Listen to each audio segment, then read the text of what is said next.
days that are open and available. But the one thing I did want to highlight is that Hamilton Heritage Day is going to be celebrated on Saturday, February 22nd. The Hamilton Wentworth Heritage Association and the Tourism and Culture Division of the City of Hamilton are putting together their annual event, which they've had for a few years now. It's going to be a celebration and social at the Coach House at Dundurn Castle. And it's going to be followed by free tours of Dundurn Castle. There'll be speakers and light food and refreshments. So that's, again, taking place on Saturday, February 22nd from 12 till 3 p.m. So everybody's welcome to. Thank you. Is there any discussion on this item? I think of a mover and a seconder to receive the update. I see Lynn and Karen. Is there anyone opposed? Seeing none, motion carries. Thank you, Graham. 11.3 is our Heritage Buildings and Landscapes watch list. Are there any additions to the list that anyone? So, Graham would like to, no, okay. If not, is there anyone that wants to do an update on a property? So we've got Graham, Karen. Any other updates? Stefan? No? Okay. Graham, you're first. Okay, just my usual St. Giles update. The tents have been moved off the property. I don't know if they went willingly or were encouraged to leave, but they left a massive amount of garbage behind. At least the property owners finally got a bin in there and cleaned it all up. It took quite a bit. Unfortunately, a lot of it was frozen to the ground, so not all of it got moved out. But it's looking a little better. But unfortunately, last week, 2 youths were arrested leaving the church by the police. So someone's breaking back in again, and I saw online that there was another Urban Explorer video for inside the church.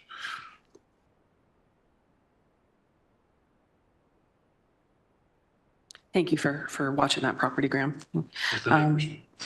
Karen? Yeah. Thank you. Through the chair, just wanted to highlight 2 Hat Street in Dundas. Matt, do you have photos? Okay, so there's been some damage to the building. So that's just to give you a context of the whole building. And so the next photograph would show the end on the left-hand side, where you can see it's big pane of glass, it's been broken, and there has been a piece of plywood put up on the inside.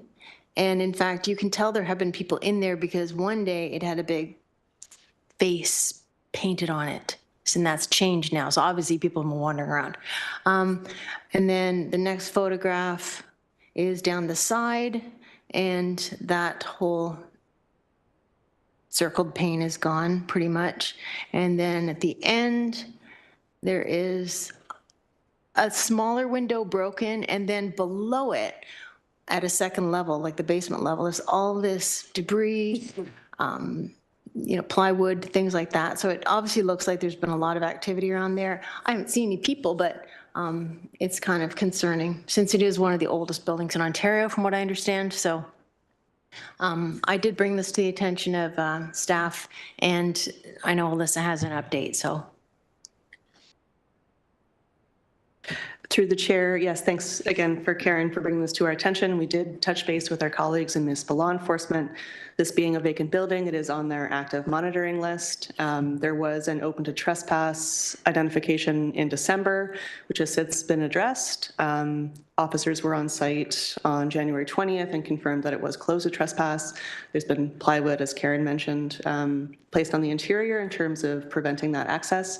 And they had also indicated that in terms of some of the debris, broken glass, that once weather conditions improve a bit in terms of thawing and snow is cleared, that they will be looking to have any remaining debris removed from the site as well. Do they commit, I'm sorry, through the chair, do they commit also the owner to actually sealing it up so that it's not open?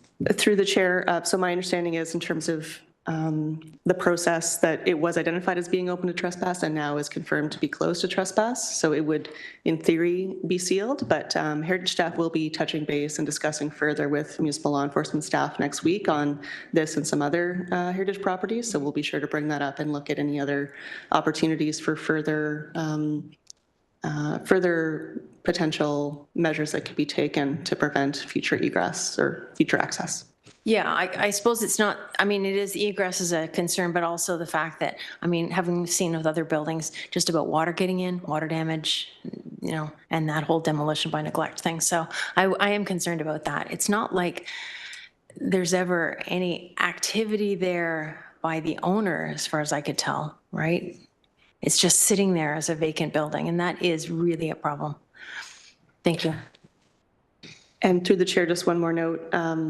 So this is a property on our high priority list for designation as well. We are hoping to bring that recommendation forward in the coming months. And when and if designation is processed, we would also have additional measures under the property standards bylaw for vacant designated heritage buildings that we could also pursue in terms of preventing damage until such time as it might be occupied again. Thank you. Thank you, Karen. Stefan? Just mine's the hammer hands on Barton there. There's a third-story window that's still doesn't have the hoarding on it. I think it's been like that at least since the summer, and I'm just again concerned that something bad is going to happen with this building. I don't know when the last time it was looked at, but like it's been exposed to the weather, I guess, since, like I said, the summer. I'm just concerned that something bad is going to happen. And I also have a question about the Jervinsky, the 1920, 1930 structure. Are we going to do anything to try to designate that? Because I know that they're poised to demolish sometime this year, and I would just hate to see that lost. If we could try to save the facade, that's all. Through the chair, so first starting with 80 Barton Street, I know that there's been some dialogue internally in terms of understanding the status of the property. It's listed on our Municipal Heritage Register. It is vacant, but it does also have an open building permit, so there was some back and forth in terms of opportunity to issue property standards orders when there is an active building permit, and still waiting for a resolution on that. But it is very much, has already been brought to the attention of both building staff and municipal law enforcement staff. For Juravinsky, as this committee would remember, there was a presentation from folks from Infrastructure Ontario and the Heritage Consulting firm working with them last spring, I want to say, with a heritage assessment that was done that did confirm the significance of the site, which is currently listed on our register and also on the high priority list for designation. At this point, our understanding is that Infrastructure Ontario is working with Hamilton Health Sciences on a heritage impact assessment that would be looking at alternatives for the potential work they're looking to do on the site, and to submit that to us hopefully in the coming months. So as of right now, there are no active applications, no building permits or planning applications that staff are aware of to implement that. They're still at the sort of feasibility assessment stage in terms of what their proposal will be, although staff will note that yes, there has been articles in the paper with presumptions of what that will be, but nothing formally submitted at this point.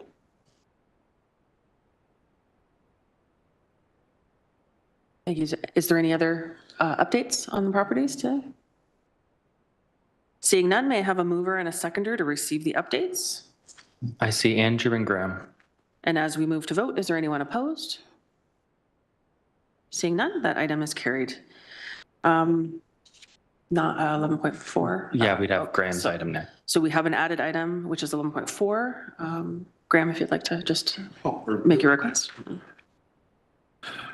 I'd just like to know if there's an update on the mayor's initiative to make sure we don't lose any more buildings due to neglect. Through the chair, Ken Coit, Director of Heritage and Urban Design. That project is being led by our colleagues in municipal law enforcement and building. I'm happy to report they have involved both Alyssa and I in their discussions. We have shared with them your concerns generally and also this list. Currently, the target is to report back to General Issue Committee sometime in March with a preliminary report. But any idea what that's going to look like? It's just one of these things we're heritage people, we're advocates, would like to make sure these buildings survive for our children to see and our grandchildren.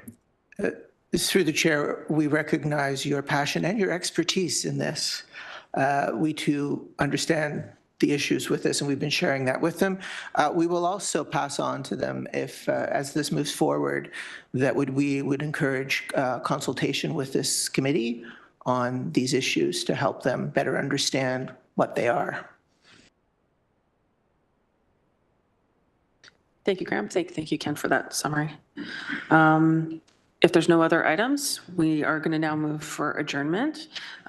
Sorry, we'll just vote. We'll just receive that last item. Oh, okay, yes, that's true. May I have a mover and a second to receive that? I see Graham and Karen. And as we move to receive, is there anyone opposed? Seeing none, that item is carried. If there's no further business, the Hamilton Municipal Heritage Committee is now adjourned at 12:28. I have to be very specific. So our next meeting is scheduled for Friday, February 28th at 12 o'clock. All right. So thank you, everyone, and we will see you at our next meeting.